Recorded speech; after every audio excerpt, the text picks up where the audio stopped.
saya akan masuk ke dalam satu topik yang lagi in-innya, lagi heboh-hebohnya ya saat-saat ini, terutama di Israel dan di Timur Tengah. Saya kurang tahu apakah di Indonesia masih seperti itu atau enggak, udah seperti itu apa enggak, tapi ada satu peace agreement atau perjanjian perdamaian antara United Arab Emirates dengan Israel.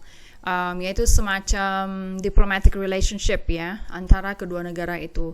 Salah satu yang paling membuat Israel itu excited gitu ya adalah karena El Al, pesawat Israel itu, airline Aries Israelnya itu boleh mendarat di Dubai. Dengan kata lain, itu artinya bahwa mereka akan mempunyai hubungan trading, hubungan perdagangan yang sangat kuat.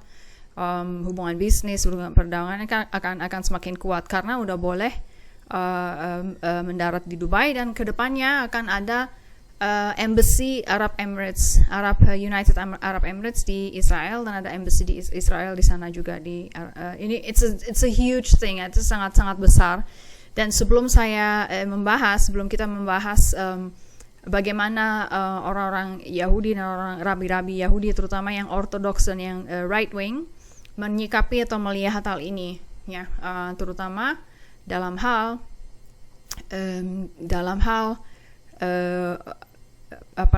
Moshiach ya, kedatangan Moshiach, dalam penglihatan, dalam perspektif akhir zaman, kedatangan Moshiach, atau bukan kedatangan sih sebenarnya, kemunculan Moshiach Yahudi. Okay? Nah, sebelum saya akan membahas tentang hubungan dua negara ini, kita akan membahas kembali ke ribuan tahun yang lalu, di mana Israel itu baru keluar dari Mesir. Ya, di zaman Firaun, pada zaman Firaun ribuan tahun yang lalu, ketika Israel itu akan keluar dari Mesir, redemption atau penebusan yang Tuhan siapkan, itu proyek penebusan itu hanya bagi Israel. Jadi Israel yang ditebus keluar dari Mesir. Sementara di zaman sekarang, penebusan yang disebut sebagai final redemption, penebusan akhir, itu bukan hanya Israel aja yang ditebus, tapi seluruh dunia.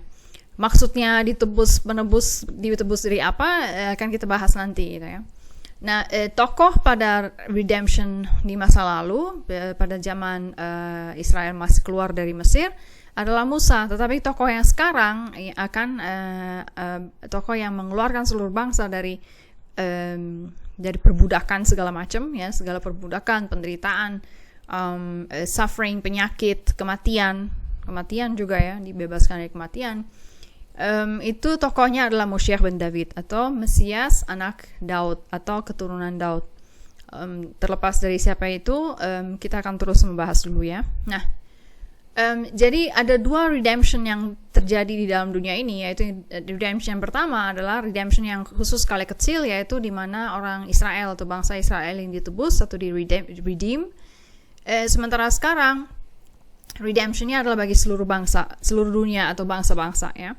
Tokoh yang dulu adalah Musa, sekarang Moshiach ben David. Nah, karena dulu itu yang ditebus atau yang redeem adalah Israel aja, maka semua 10 tulah yang terjadi, yang Tuhan kirimkan itu hanya menimpa orang-orang, hanya dialami atau diderita oleh Mesir.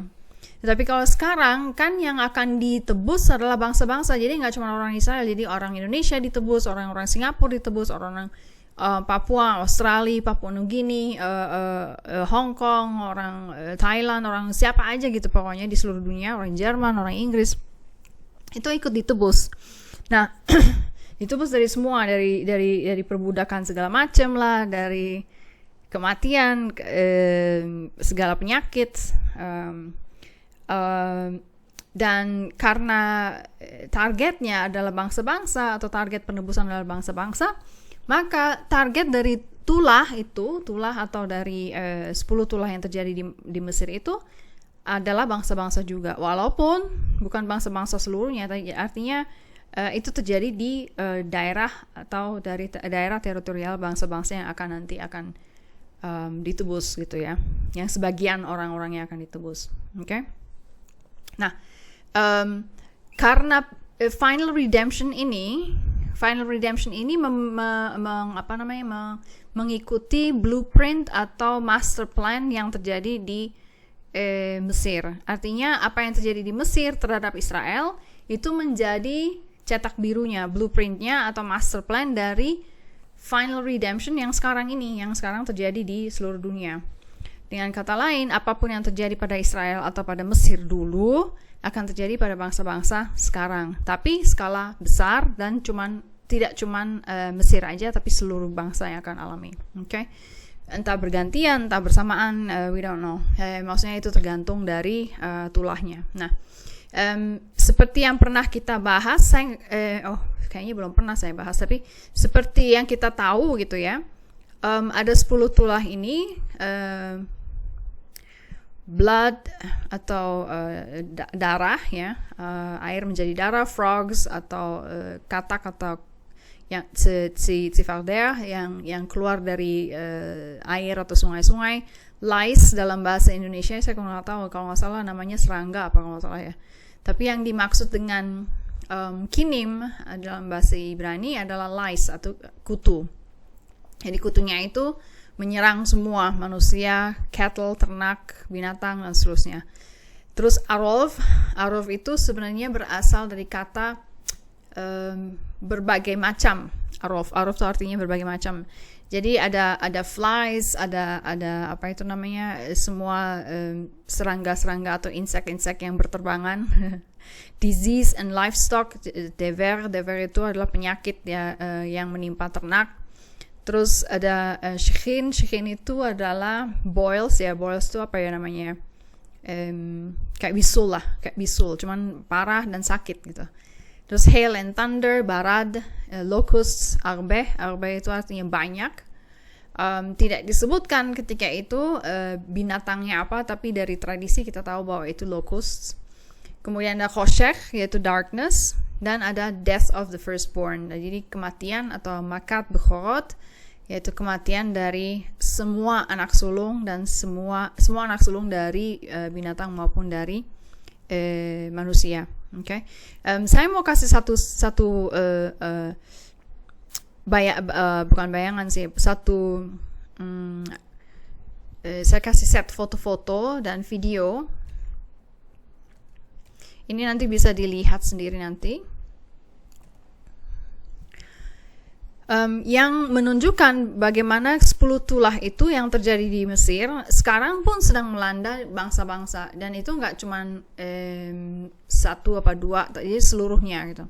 Ini ada di website Etz Chaim, bisa diakses di etzchaim.org ya, org. Masuk ke daftar isi, ke artikel, dan di dalam artikel ini ada daftar artikel-artikel yang berserial. Saya udah lama nggak pernah nulis ya, saking sibuknya. Kalau kita scroll ke bawah, ada mendekati pembangunan Bait Suci ketiga. Kayaknya saya pernah share ini di Facebook saya, di Facebook Etz Chaim. Ya, oke, kita lihat. Tulah pertama misalkan ya, tulah pertama adalah sungai yang berubah warna. Itu banyak sekali terjadi. Bukan cuman di luar negeri, tapi ada di Malawi, ada di Rusia, bahkan ada juga di Indonesia, seperti Papua, Banyumas, Pematang Siantar, dan nobody understands, nggak tahu kenapa bisa terjadi. Itu terulang lagi gitu loh. Ya, seperti saya katakan di awal bahwa Mesir zaman dahulu, redemption di Mesir itu terulang kembali di sekarang, tapi dalam skala besar karena harus ada final redemption yang mengeluarkan bangsa-bangsa ya dari perbudakan. Dan apa yang terjadi di Mesir dulu terulang, apa yang terulang dan terjadi lagi kepada bangsa-bangsa banyak. Okay? Ini itu yang pertama. Terus yang kedua, binatang-binatang amfibi atau katak, tsifardea. Kita bisa lihat setidaknya ada 2 kota Amerika Serikat. Di sini saya udah banyak baca, saya udah banyak nulis. Ini ada fotonya apa videonya, coba lihat, bisa ada videonya nggak ya? Kalau nggak salah di sini videonya. Oke. Ya, ini tahun 2010 kalau salah terjadi. dimana tiba-tiba sebanyak banget kata-kata itu keluar dari sebayangnya nggak, itu tiba-tiba keluar dari sungai dan masuk ke darat gitu. Ini terjadi di Amerika. Oke. Mau dilihat lagi nggak sebentar? Oke. Ini terjadi di Lakewood. Itu salah satu tulah yang terjadi mengulang apa yang terjadi di zaman Mesir dulu. Oke. Terus kutu. Di generasi sekarang pun serbuan kutu dianggap normal, terutama di sekolah-sekolah. Namun serbuan yang paling besar mendapat perhatian media di di Fox News ini. Ada linknya kalau kursornya dibawa ke Fox News ini, ada linknya, nanti bisa diklik untuk membaca secara lengkap beritanya yang disebut dengan super lies. Super lies itu adalah kutu super. Dia menyerbu 15 negara bagian, gak cuma satu negara bagian, tapi 15 negara bagian secara serentak. Jadi itu bukan cuma sekedar kebetulan musim kutu, enggak, tapi memang lagi tulahnya besar-besaran terjadi secara serentak gitu kan. Itu yang ini yang terjadi dengan kutu. Nah, sekarang Aruf ini artinya campuran atau multi binatang. Nanti saya akan copy ini.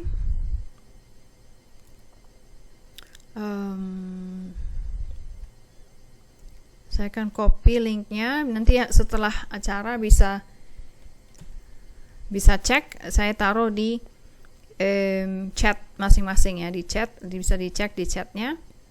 Itu bisa dibaca lagi kalau yang belum sempat baca, yang belum pernah baca di @chaim. Ini ada di sini di Aruf itu, misalnya peristiwa yang mirip pernah di Sunshine Coast, Australia. Serbuan dilakukan oleh campuran dari 9 macam binatang liar. Sebagian mengganggu sebagai hama, sebagian membunuh ternak. Jadi Aruf itu campuran, bukan insek tapi campuran banyak binatang ya, yang menyembeli atau yang menyerang binatang besar, binatang ternak. Okay. Ada lagi kematian ternak pada peristiwa Exodus.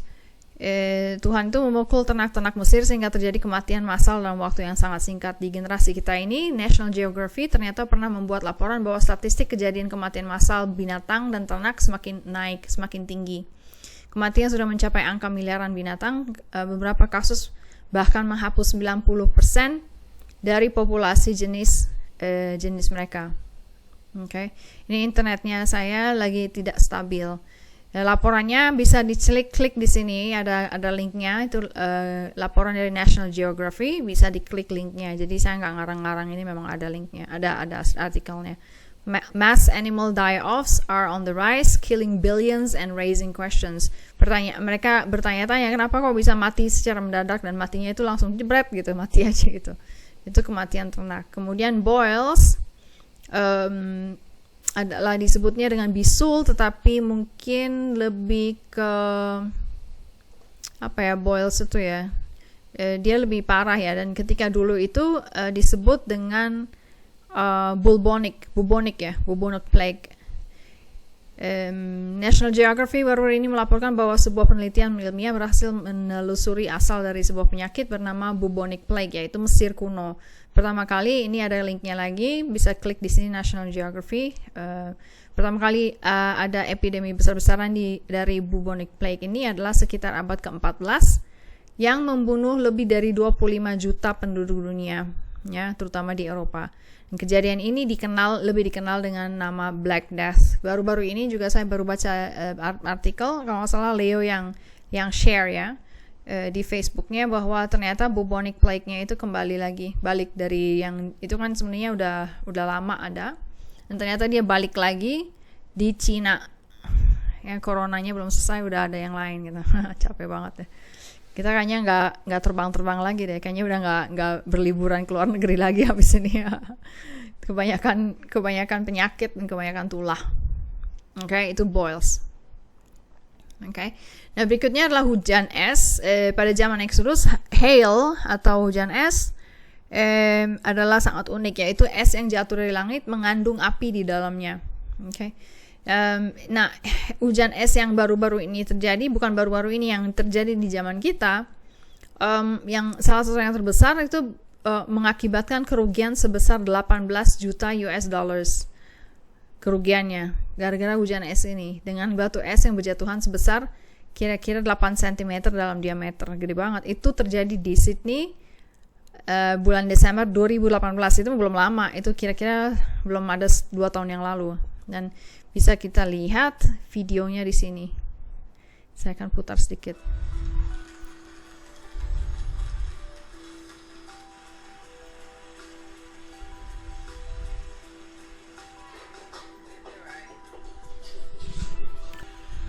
Ini adalah hail atau hujan es yang menghancurkan Australia dan sebesar ekonominya itu sampai rugi 18 juta US dollars. Itu segede-gede itu es, batu esnya itu. Dan ini nggak cuma di Australia aja, ada banyak sekali negara yang mengalami hal ini. Okay.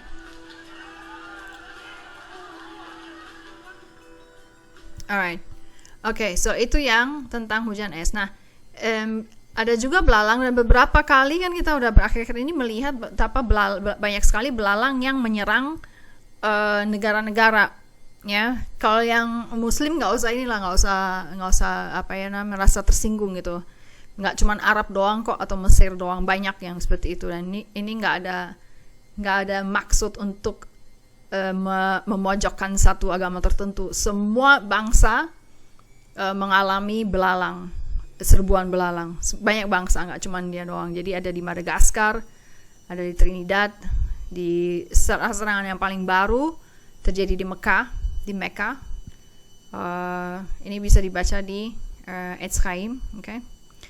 Nah, yang kegelapan, ini sedang saya sunting, sedang saya edit hari ini. Baru saja saya hapus karena ada satu gagasan baru, ada satu hasil penelitian baru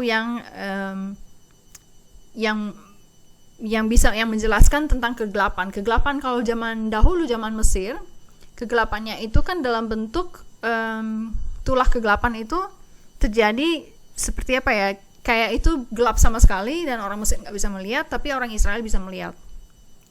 Oke, tapi sekarang ini di zaman sekarang kegelapan itu dalam bentuk apa tulahnya? Kita selama ini kita nggak ngerti, tapi setelah terjadi sesuatu kita baru paham bahwa kemungkinan besar inilah kegelapan yang terjadi. Tapi apa itu kita akan bahas nanti. Nah, yang ke-10 adalah tulah kematian anak sulung. Ya. Jadi kematian anak sulung itu pada zaman dulu adalah semua anak yang sulung. Jadi zaman dulu itu bukan cuma anak manusia, tapi anak binatang juga gitu. Jadi kalau anak kucing gitu ya, yang dia baru membuka rahim induknya, anak pertamanya itulah yang mati. Nah, apa tujuan dari kematian anak sulung ini? Yaitu untuk menunjukkan bahwa Tuhan tuh bisa melihat yang paling tersembunyi. Tuhannya orang Israel adalah Tuhan yang melihat segala sesuatu yang tersembunyi. Maksudnya apa? Pada zaman itu orang Mesir itu hidupnya itu sangat promiscuous. Promiscuous artinya kekudusan seksualnya itu sama sekali tidak dijaga. Jadi kalau misalnya udah menikah, orang tuh bisa menikah nih ya, baru newlywed ya, baru aja menikah, terus tahu-tahu dianya selingkuh gitu loh, selingkuh ke sana kemari, nggak laki nggak perempuan, nggak jelas gitu loh.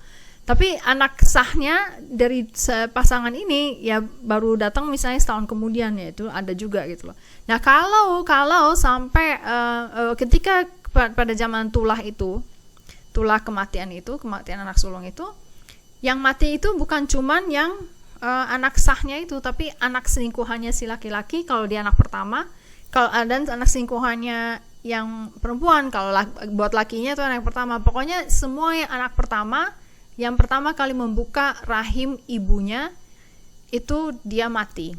Jadi akhirnya bisa ketahuan gitu loh, siapa yang selingkuh gitu loh, siapa yang selingkuh, siapa yang nggak selingkuh gitu kan. Ini kan harusnya anak pertama, kok dia nggak mati gitu loh, karena ternyata yang membuka rahim ibunya itu bukan anak ini, tapi dia anak haram yang hasil selingkuhan dari ngerti nggak maksudnya ya.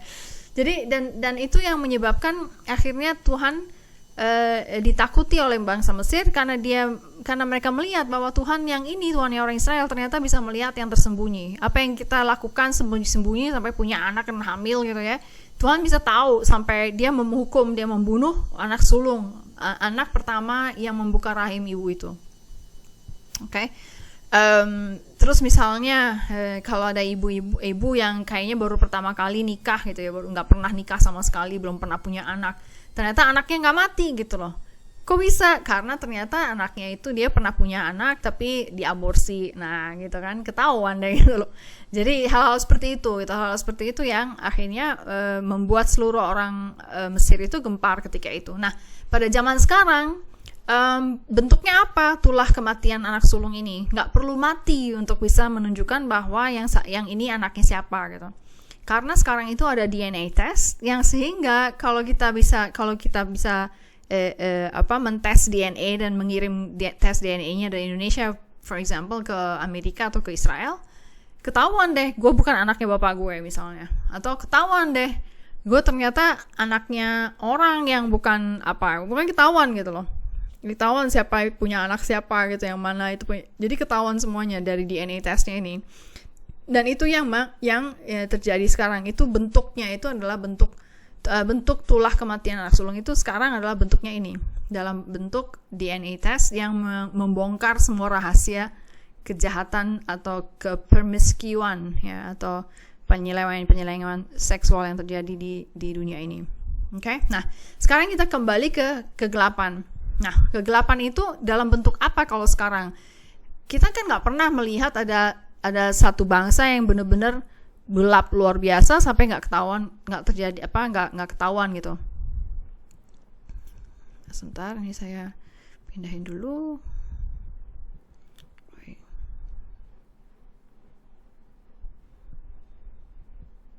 Sampai nggak bisa ngelihat gitu kan, nggak pernah terjadi.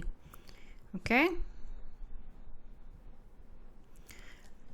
Nah, beberapa minggu yang lalu saya ngobrol dengan Adam Eliyahu Berkowitz. Bagi yang suka membaca website ya, atau artikel atau berita dari situs Breaking Israel News, dia itu salah satu reporter, dia itu rabi dan dia reporter di situ. Namanya Adam Eliyahu Berkowitz. Ketika itu saya ngobrol-ngobrol, saya berbulak-balik gitu ya, ngobrol sama dia. Orangnya tinggal di sini, di Yerusalem sini. Dan saya kirim email. Ini Juli tanggal 23. Ini baru ini kayaknya. Juli 23. Itu belum ada sebulan yang lalu ya. Saya bilang begini, Rabbi, how are you? Do you remember our discussion about the ninth plague? Jadi waktu itu saya dan dia sedang mencari gitu. Kira-kira dalam bentuk apa ya tulah kegelapan ini di generasi sekarang gitu. Dianya kita spekulasi nggak tahu, tapi ternyata kan akhirnya terjadi corona ini. Saya katakan gitu saya bacain emailnya yang saya kirim ke dia.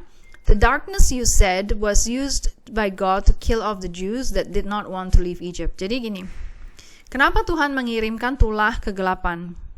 Di satu pihak untuk memberikan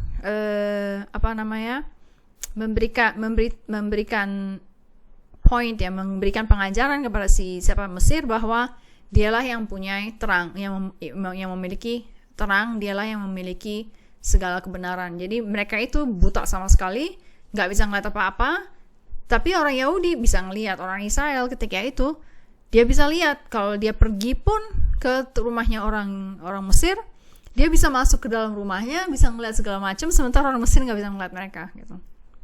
Itu sampai terjadi seperti itu. Tapi di pihak lain, orang Mesir itu kegelapan yang terjadi ini oleh Tuhan dipakai untuk membunuh orang-orang Yahudi yang tidak mau meninggalkan Mesir ketika itu. Itu ada di dalam Talmud atau di dalam Mishnah ya.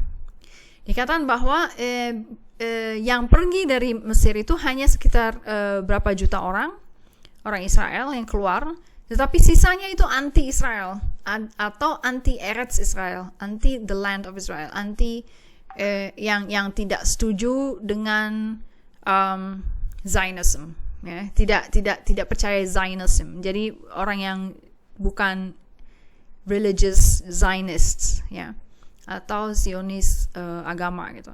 Jadi mereka itu nggak percaya bahwa orang-orang Yahudi itu harus kembali ke tanah perjanjian yang dijanjikan oleh Tuhan kepada Abraham. Jadi orang Yahudi itulah yang akhirnya Tuhan bunuh pada tulah ke-9 ini. Sementara sementara lagi gelap. Kenapa? Karena Tuhan nggak mau, jangan sampai bangsa-bangsa melihat bahwa Tuhan sendiri kok membunuh orang Yahudi gitu loh. Ya kan? Itu kan kayaknya memalukan gitu. Sepertinya seperti memalukan gitu. Tapi ternyata itu yang terjadi waktu itu. Tuhan membunuh orang Yahudi yang menolak untuk pulang ke tanah yang dijanjikan kepada Abraham, Ishak, dan Yakov. Yang anti Israel, yang istilahnya yang tidak Zionis, itu yang Tuhan bunuh. Nah, terus saya tulis bahwa the darkness was necessary to hide the death of these Jews. Jadi tulah kegelapan itu diperlukan ketika itu pada zaman Mesir untuk menyembunyikan kematian orang Yahudi sehingga orang Mesir tidak bisa melihat, ya. Dan sekarang ini, and today, sampai sekarang ini ada orang-orang Yahudi yang seperti itu. Ada orang Yahudi yang memang tinggal di Israel misalnya, atau belum tinggal di Israel, tapi sama sekali tidak punya keinginan untuk kembali ke sini. Bahkan ada satu sekte yang mengatakan bahwa tanah kudusnya itu bukan di Israel, tetapi di New York. Okay? Kita nggak perlu bahas siapa, tapi ada orang-orang seperti itu. Ada orang-orang yang memang tinggal di Indonesia, di Israel sini, tapi ternyata sama sekali anti-Israel, anti-Zionism, anti pemerintah Israel. Mereka percaya bahwa pemerintah Israel ini bukan dari Tuhan, tapi dari setan, ceritanya begitu. Terus kemudian saya tulis bahwa I was just thinking today, ini tanggal 23 saya tulis bahwa COVID-19 itu could be this kind of darkness. Jadi saya merasa begini, bahwa saya tiba-tiba ada ide bahwa mungkin nggak bahwa COVID-19 itu, corona ini, pandemi ini itu seperti darkness-nya dulu. Kenapa darkness? Karena sekarang ini yang meninggal itu banyak sekali orang-orang Yahudi, tapi nggak ada orang pun yang menuduh bahwa ini karena orang Yahudi. Jadi nggak pernah nggak pernah melihat corona ini, melihat bahwa orang Yahudi itu mati karena dihukum gitu loh. Nggak ada orang yang mengatakan seperti itu. Orang-orang Yahudi yang meninggal karena corona, nggak pernah ada yang bilang bahwa mereka itu meninggal karena dihukum. Karena apa? Karena lagi pandemi gitu loh. Jadi, dan saya mengatakan bahwa this pandemi ini, COVID-19 ini hides the deaths of our people in plain sight. Meaning COVID-19 itu seperti menyamarkan kematian orang-orang Yahudi yang meninggal karena corona. Karena nggak ada bangsa-bangsa yang bilang bahwa ini dia meninggal karena dihukum oleh Tuhan sendiri gitu. Enggak. Semua orang pasti pikir, wah ini meninggal karena corona. Karena semua orang mati karena corona gitu. Ngerti ya? Bisa paham nggak ya? Kalau nggak ngerti, nanti dengerin lagi rekamannya ya, pelan-pelan. Jadi terus saya tulis, the world doesn't see it as death of the Jews, they see it as COVID-19 pandemic like the deaths of others. Jadi mereka, orang dunia itu, ketika orang Yahudi mati, mereka nggak ngelihat sebagai kematian akibat hukuman Tuhan, tetapi dia melihat bahwa dia mati ya karena corona aja, karena pandemi, kan?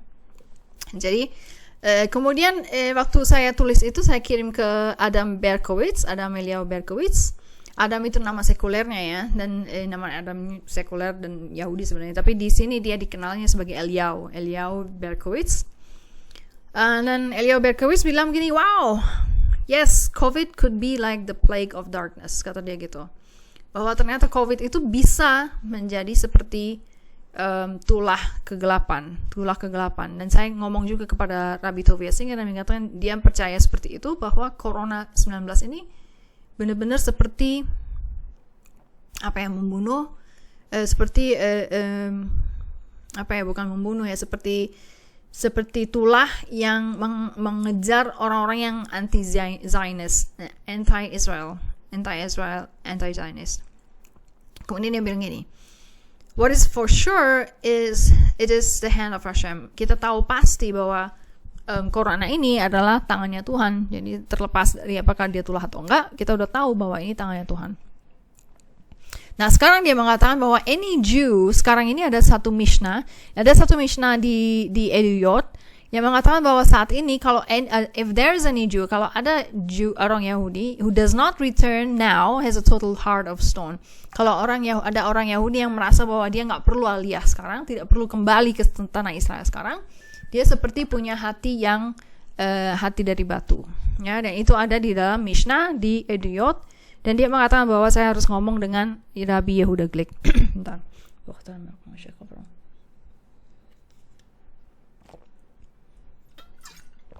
Oke. Kemudian dia protes karena saya panggil Rabbi. Dia bilang dia gak mau dipanggil Rabbi. Anyways.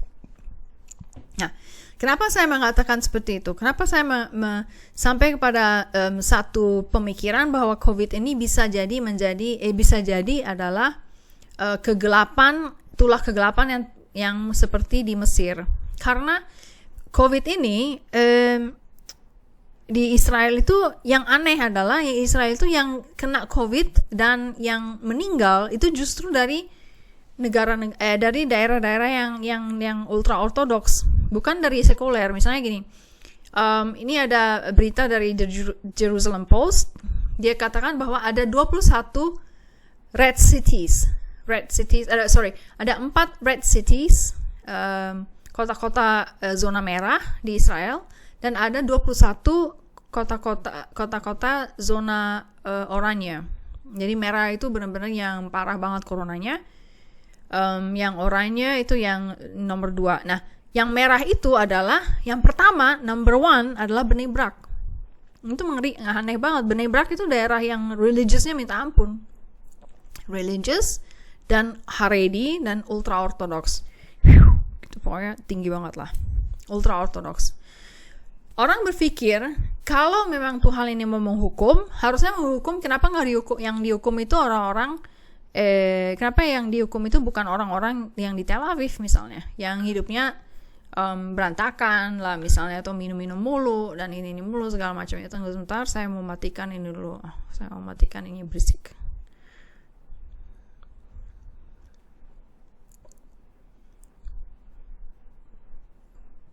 Ya.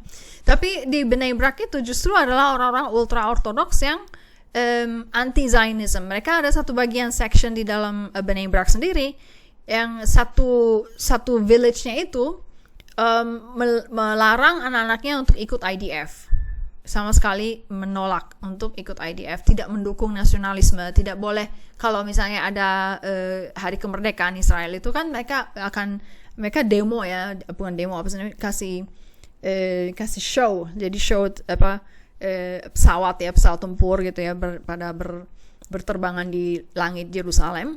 Orang-orang Bnei Brak itu nggak melarang anak-anaknya untuk menonton, gitu, nggak boleh. Padahal itu cara perayaan mereka seperti itu. Kemudian yang zona-zona oranye adalah Yerusalem kan kota kudus gitu loh, kota yang penuh dengan orang-orang yang taat gitu loh, yang bukan orang pemain-pemain tapi benar-benar taat. Ada Ashdod, ada Beit Shemesh, Elat, Beitar Illit pula. Beitar Illit juga banyak ultra ortodoks dan lain-lainnya yang saya cuma sebut. Oke, ini ada lagi Safed dalam bahasa Inggris, atau Tzfat juga kota yang sangat ortodoks, sangat religious gitu. Kenapa kok bisa seperti itu ya? Kalau di Jerusalem kan juga ada orang-orang sekulernya juga, atau orang-orang yang kayak biasa-biasa aja gitu, kayak saya gitu, yang religious tapi bukan ultra ortodoks gitu. Nah, ternyata di The Times of Israel ada satu artikel yang mengatakan di laporannya bahwa 75% dari kasus coronavirus di Yerusalem ada di daerah-daerah yang ultra ortodoks. Kalau kita menyebut ultra ortodoks, udah pasti dia itu anti Zionist. Biasanya seperti itu. Jarang sekali ada ultra ortodoks yang pro-Zionist. Nah, sebenarnya ini bukan sesuatu yang gila mujizat banget gitu ya. Begitu lo benci Israel atau tidak atau anti-Zionist, tiba-tiba dapat corona. Kayaknya mujizat. Enggak juga, bukan mujizat, tapi segala sesuatu terjadi sesuai dengan alam. Mereka yang anti-Zionist akan melawan pemerintah sebisa-bisanya. Disuruh mendaftar untuk wajib militer, mereka nolak, mereka memberontak. Disuruh lockdown, nggak boleh keluar-keluar ke supermarket karena corona, mereka berontak. Akibatnya apa? Kena deh gitu corona gitu. Tapi kalau coba ke Tel Aviv tuh hampir sedikit sekali, pokoknya hampir nggak ada sama sekali kasus corona. Kenapa? Karena mereka itu walaupun mereka sekuler, mereka taat pemerintah bilang lockdown langsung berhenti, selesai. Coba kalau di Yerusalem, lockdown, tetap aja ada mobil-mobil berkeliaran sana kemari. Tetap aja ada orang ultra-ortodoks itu pada lari-lari. Kalau kita ke Mea Shearim ya, saya pernah bawa kan grup-grup ke Israel itu dari Indonesia. Senang banget ke Mea Shearim, kayaknya so special. You know what, orang Mea Shearim itu anti-Israel. Jadi ketika kita masuk ke daerah Mea Shearim dalam kondisi corona dan kita pakai masker, mereka maki-maki kita. Dasar lo, katanya sekuler lo, nggak gentile lo, nggak percaya Tuhan lo gitu. Karena apa? Karena dipikirnya lo kalau pakai masker berarti lo nggak percaya Tuhan. Nggak juga, itu kan pemerintah yang kirim, pemerintah yang kasih peraturan. Dan pemerintah pun berasal dari Tuhan gitu. Pemerintah Israel itu berasal dari Tuhan. Kita percaya seperti itu. Ya, terutama yang dati leumi. Dati leumi itu seperti saya, yaitu dati artinya religious, leumi adalah untuk umat. Jadi religious untuk umat atau religious nationalist gitu, ceritanya seperti itu. Nah, orang-orang Mea Shearim adalah anti-Zionist, anti pemerintahan, anti pemerintahan Israel. Karena mereka pikir ini kan sekuler ya, jadi lo pasti bukan dari Tuhan. Mereka mikirnya seperti itu. Tapi dan ketika bibi atau pemerintah siapapun mengatakan lockdown, mereka nggak mau terima. Mereka memberontak, gitu, break away. Dan mereka melanjutkan hidup seperti biasanya. Akibatnya apa? Angka coronavirus mereka tinggi banget, dan itu yang terjadi. 75% dari kasus coronavirus di Yerusalem kebanyakan ada di daerah-daerah mereka, bukan di daerah kita, bukan di daerah saya. Daerah saya itu di German koloni Jerman. Itu sama sekali bukan ultra ortodoks, itu modern lah, ortodoks modern seperti itulah. Okay? Nah, so where are we going with this? Ini mau kemana ya? Saya mau menjelaskan karena begini. Saya mau menjelaskan hal ini karena begini. Yang terjadi adalah seperti seleksi alam ya. Di dalam Zakaria 13 ayat 8, nanti bisa baca sendiri, dikatakan bahwa Tuhan itu akan membunuh 2 bagian dari 3 bagian. Jadi kita nggak bisa bilang 2/3, tapi ada bagian-bagian dibagi 3, seluruh dunia dibagi 3. 2 bagian dari 3 bagian itu akan Tuhan bunuh, akan Tuhan binasakan, ya kan? Jadi ada seleksi alam yang sedang terjadi. Tuhan memang lagi bersih-bersih gitu loh. Jadi ada sampai kira-kira habis 2 bagian itu. Tapi nggak tahu 2 bagian itu bukan berarti 2/3, belum tentu. 2 bagian dari, jadi bagiannya itu nggak sama rata, nggak sama besar. Oke? Nah, kita tahu dari Zakaria 14 bahwa seleksi alam ini kuncinya terletak pada ada atau tidaknya love for Israel, love for Jerusalem. Kita bisa nanti baca sendiri di Zakaria 14, satu pasal itu. Di situ dikatakan bahwa bangsa-bangsa akan bangkit melawan Israel, tapi mereka yang melawan Jerusalem, melawan Tuhan gitu, melawan Israel, anti-Zionist, Tuhan itu akan kirim tulah. Itu intinya seperti itu di Zakaria 14. Sampai dikatakan bahwa mereka yang survive dari tulah-tulah itu diwajibkan untuk datang ke Israel untuk ziarah dan untuk merayakan Sukkot. Kenapa Sukkot? Kita nggak bisa bahas di sini, bukan topiknya. Jadi ada caranya, ada alasannya kenapa Sukkot. Jadi konteks dari Zakaria 14 adalah bahwa Tuhan itu membinasakan orang-orang yang anti Israel, yang tidak mencintai Israel, tidak mencintai Jerusalem. Okay. Beda dengan agama-agama lain, ada agama-agama yang mengatakan bahwa kalau kamu bukan anggota agama kita, maka kamu masuk neraka, ya kan? Kebanyakan begitu kan. Di Yahudi, kamu bisa agama apa aja, kamu bisa jadi righteous di hadapan Tuhan, asal kamu pro Israel, pro Jerusalem, pro apa? Karena apa? Zakaria 14 bilang kalau kamu anti Israel, anti Zionis, aku akan membinasakan kamu. Jadi syaratnya cuma itu aja. Kenapa? Karena Tuhan dan bangsa Israel dan tanah Israel itu satu. Gitu. Semua itu satu gitu loh. Tiga-tiganya itu satu. Tanah ini adalah miliknya Tuhan gitu. Dan bangsa Israel, bangsa Yahudi adalah bangsanya Tuhan.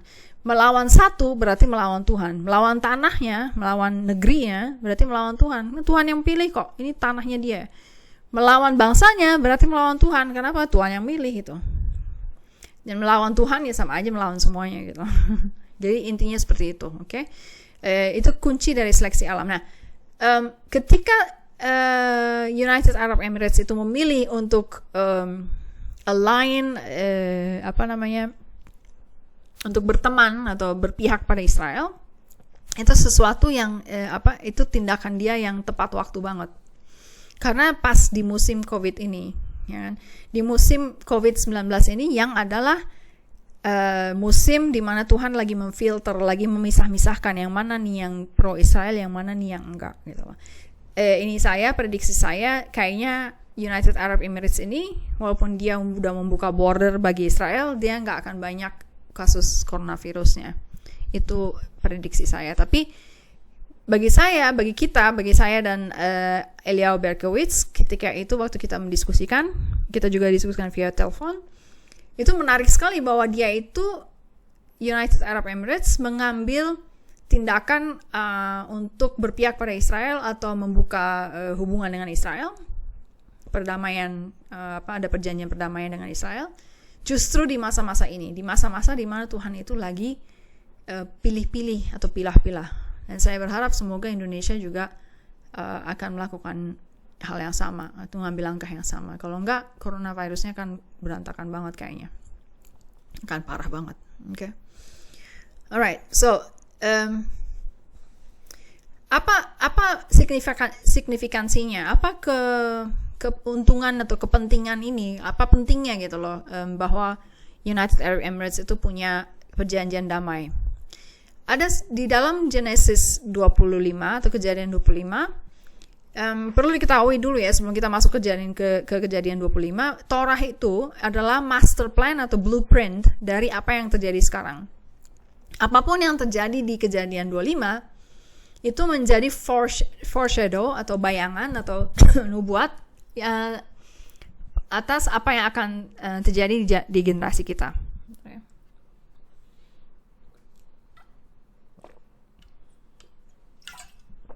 Ya, jadi apa yang terjadi di Kejadian 25?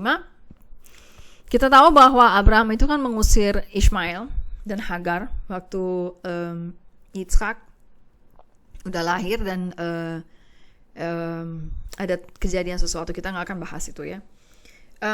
Tapi ternyata ketika Abraham meninggal di Kejadian 25 ayat 8 dan 9 dikatakan bahwa yang menguburkan Abraham adalah anak-anaknya, kedua anaknya ini, yaitu Ishak dan Ishmael di Gua Makpela. Apa artinya? Artinya adalah in the end ya, pada akhirnya Ishmael dan Yitzhak yang tadinya bermusuhan atau berjauhan akhirnya bergabung dan united menjadi satu lagi. Mereka menjadi brother lagi, mereka menjadi saudara kembali dan menguburkan ayah mereka Abraham. Itu yang sangat, itu adalah nubuatnya adalah di akhir zaman. Sekalipun sekarang Israel dan bangsa-bangsa Arab itu bermusuhan, akan ada satu titik di mana kedua saudara ini akan berdamai. Dan ini yang sedang terjadi. Kenapa United Arab Emirates duluan? Karena kita percaya bahwa kaum keturunan Ishmael adalah mereka gitu. Mereka itu kan merasa berdarah biru ya, merasa bahwa orang-orang Muslim di luar mereka itu second class citizen, second class. Kenapa second class? Karena mereka merasa bahwa yang beneran turunan Ismail adalah orang-orang United Arab Emirates atau whatever, ya. So orang Palestina juga kecil, terlalu kotor bagi mereka karena keturunannya atau karena udah campuran gitu, nggak murni keturunan. Anyways, jadi ada nubuatan seperti itu, ada nubuat bahwa pada akhirnya kedua saudara ini akan berdamai. Nah, langkah ini menjadi heboh bagi Israel karena apa? Ini adalah salah satu pertanda bahwa the brothers ini kaum saudara berdua saudara ini nih sedang menuju perdamaian. Memang baru United Arab Emirates doang yang kecil gitu, negaranya. Tapi kalau satu negara dari negara Arab itu udah mengambil langkah tersebut, kemungkinan besar akan terjadi gelombang-gelombang lain yang mengakui, yang akan mengikuti langkah tersebut, ya, bahwa akan ada negara-negara Arab lain yang akan kembali menjadi brothers dengan Israel, berdamai dengan Israel. Okay? Dan ini menjadi sangat penting di dalam kenapa harus berdamai. Ini sangat penting. Ini yang paling menarik adalah ini. Waktu yang paling menarik adalah ini. Saya mau ceritakan dulu tentang perang 6 hari di dalam Israel modern. Itu tahun 1900 sekian, 60-an ya. Jadi Israel itu melawan Mesir dan Jordan. Mereka perang dan memperebutkan beberapa daerah. Ketika itu akhirnya Israel menang dalam 6 hari. Dan salah satu daerah yang dia menangkan adalah Temple Mount atau Har HaBait dalam bahasa Ibrani, atau Bukit Bait Suci dalam bahasa Indonesia. Okay.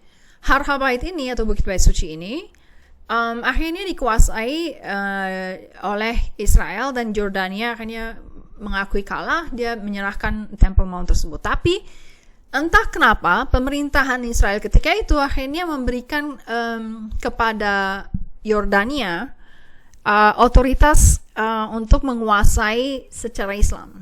Jadi security-nya di situ adalah security Israel, artinya polisi Israel yang menjaga security di situ. Dia pakai senjata, dia pakai apa segala semua.